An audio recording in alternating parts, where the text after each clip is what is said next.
ഇത് നോക്കണേ, ഇത് നമ്മളെ ഇതൊന്ന് ശ്രദ്ധിക്കണേ. ഇത് നമ്മളെ കില്ലുവിൻ്റെ ഫുഡ് മറ്റാൾ വന്ന് കഴിക്കിട്ടോ. അപ്പോൾ ചോറില്ലേ, നമ്മളെ സാധാ ചോറ് മീൻകറിയൊക്കെ കൂട്ടിയിട്ട് കുഴച്ച് കൊടുത്താണ്. ഇതാ മീൻകറിയും കാര്യങ്ങളൊക്കെ കൂട്ടിയിട്ട് കില്ലുവിനെ കെട്ടിയിട്ടാണ് ഇപ്പോൾ ഇതാ ഇത് കുഴച്ചൊക്കെ കൊടുത്താണ്. ഇതല്ലോ മീൻകറിയൊക്കെ കൂട്ടി കുഴച്ച് കൊടുത്ത സാധനമാണ്. മറ്റാളെ വേണ്ട മൈൻഡ് കൂടി ചെയ്യില്ല. അതേ സമയത്ത് കില്ലുവിൻ്റെ ഫുഡിട്ടാണെങ്കിലല്ലോ ഓനവിടെ ഇവിടെയൊക്കെ നടന്ന് കഴിക്കുന്നതാണ്. ഇതേ സമയത്ത് കില്ലുവിൻ്റെ ഫുഡാണെങ്കിലല്ലോ ഇപ്പോൾ പറന്ന് വന്ന് തിന്നും. കേട്ടോ, വെച്ച് കൊടുത്തിട്ടും തിന്നില്ല. ഇത് കില്ലുവിൻ്റെ അടുത്ത് മാറ്റിയിട്ട് ഓന് വെച്ച് കൊടുത്താൽ വേണ്ട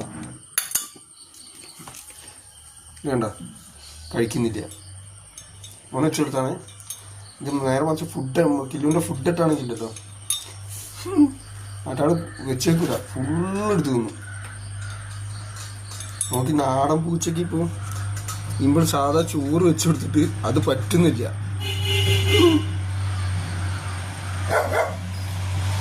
കില്ലുവിൻ്റെ ഫുഡ് മാത്രമേ കഴിക്കുള്ളൂ മറ്റാൾ. എടാ ആ മൈൻഡ് ഇല്ല,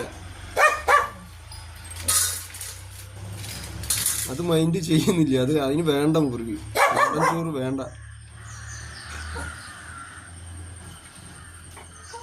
എന്താ ഒന്ന് സ്മെല്ല് ചെയ്ത് നോക്കുക.